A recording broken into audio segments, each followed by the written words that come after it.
Senyor, meron lang po akong emergency. Baka po sakaling matulungan ninyo ako kasi yung kapatid ko po nautusan na ng isang kaibigan niya na humanap ng katulong. Kaya ito po, kung malapit rin lang naman po kayo dito sa Metro Manila, ay pwede nyo po kaming kontakin sa anong number? 0962 pakisulat po 600 4159. Uulitin ko po ay isa-isa. 0962 600 4159. Yun po mga kasenyor, mga kababayan ko. Kung malapit rin lang po kayo dito sa Metro Manila, kumontak po kayo dyan sa number na ibinigay ko po. And then, ang kailangan po ng naghahanap ay kailangan po meron po kayong kumpletong requirements na kanila pong hinihingi. Kagaya po ng barangay clearance, NBI clearance, police clearance. Ano po bang hindi ko nasabi?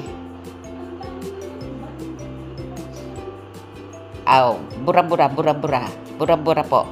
Ayan, mas matutuwa na po kayo ngayon dahil napasobra po yata yung aking Ano nga lang? Barangay clearance? Ano pa? Yun lang? Biodata? National ID na. Kung may ID na. Kung meron ng dating national ID. Kung wala? Kailangan yun. Pwede may barangay clearance. Pwede na raw po kung wala man lang ding tawag dito, national ID. Pwede na raw po yung barangay clearance. So, yun lamang po mga kababayan ko, mga kasenyor.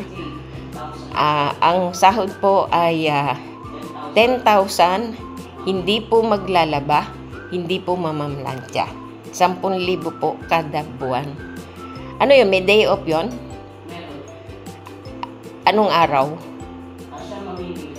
Meron daw, ilang beses magde-day off? 2 beses isang buwan. 2 beses sa isang buwan magde-day off. At siya na po daw ang bahala sa sarili niya kung anong araw niya kung gustong mag-day off.